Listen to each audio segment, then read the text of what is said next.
রানা ভাই, রানা ভাই,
অনেক সম্পর্কই আছে, তবে মেন সম্পর্ক কিন্তু আমাদের। যাই হোক, আমরা অনেক কিছু শিখছি তো আপনাদের কাছ থেকে, এটাও অনেক। যাই হোক, এখন আমি মঞ্চে আমন্ত্রণ জানাবো মোহাম্মদ হোসেন তেজু স্যারকে। তাহলে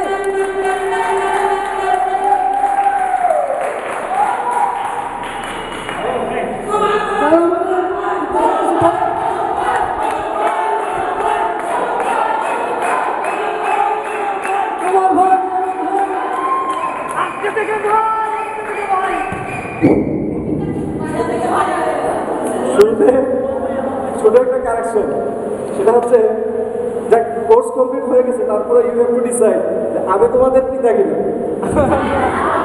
কারণ আমি যদি তোমাদের পিতা হই, তা মাহমুদাওয়ারা তোমাদের ফুফু, আর যদি মাহমুদাওয়ারাকে তোমাদের আম্মা রাখতে ইচ্ছে করে, তাহলে আমি তোমাদের মামা। কি হবে সেটা তোমাদেরকে ডিসাইড করতে হবে। আর সেকেন্ড কথা, সবচেয়ে বেশি কথা সম্ভবত তোমাদেরকে বলছি, কি বলবো আর তো বলার মতো কিছু নাই, সব তো বলাই হয়ে গেছে। ভালো কথা খারাপ কথা মানে কি বলবো, খারাপ দিয়ে শুরু করি, খারাপ দিয়ে শুরু করি নাকি?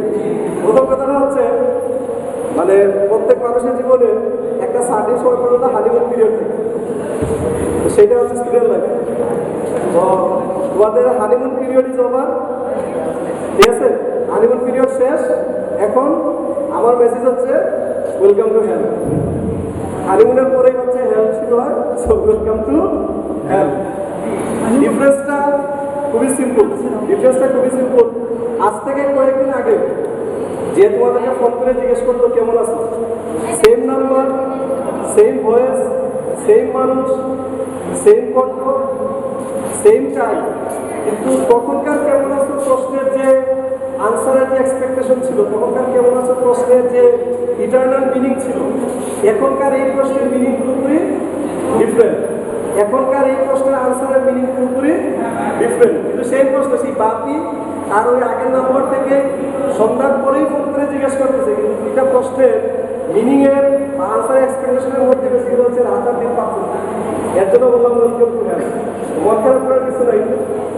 আমি হচ্ছি আর আরেকটা হচ্ছে কনফেশনটা হচ্ছে আমি তোমাদের উপরে অনেক চিন্তা চালাইছি, অনেক প্রচার করছি, সারাক্ষণ আমাকে দিচ্ছো, আমাকে কাছাকাছি করছো, কিন্তু একটা সিক্রেট তুলে জানো, তোমাদের উপরে চিন্তা চালানোর জন্য সবচেয়ে বেশি দায়ী হচ্ছে মাহমুদুর, দায়ী মাহমুদুর।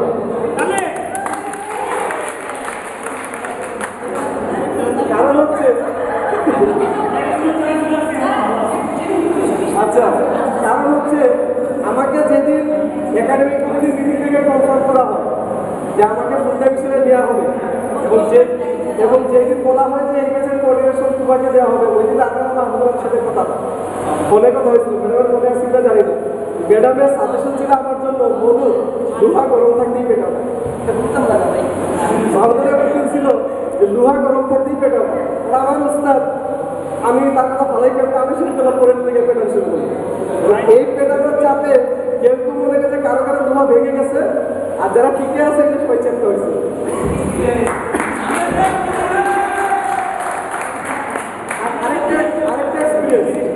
আরেকটা এক্সপিরিয়েন্স সেটা হচ্ছে আমি যখন কোঅর্ডিনেশন শুরু করি তখন আমার অ্যাপ্রোচ অ্যাটিটিউড আমার অ্যাক্টিভিটিস দেখে মানে সিনিয়র টিচার আমাকে সবসময় বলতেন বলুন এত চাপ দিও না, থাকবে না ধরে যাবে, থাকবে না ধরে যাবে। এফেক্টটা কয়েকদিন পরেই দেখলাম যে আসলে ধরে যাওয়া শুরু হয়েছে। সেই ধরে যাওয়ার একটা এক্সপিরিয়েন্স ছিল, সেটা হচ্ছে যে 2010-এর শেষের দিকে ইউকে ভিসাটা ওপেন হয়ে গেছিল, অনেকেই দেখলাম যে ইউকে যাচ্ছে। তখন আমার হায়ার অথরিটিকে বুঝে লাগছে না এরা আসলে আমার চাপ সহ্য করতে পারতেছে না, এরকম না, এরা ইউকে শর্ট ভিসা পাইছে তাই চলে গেছে। তখন হচ্ছে প্রায় সময় আমাদেরকে ক্লাসে বলতাম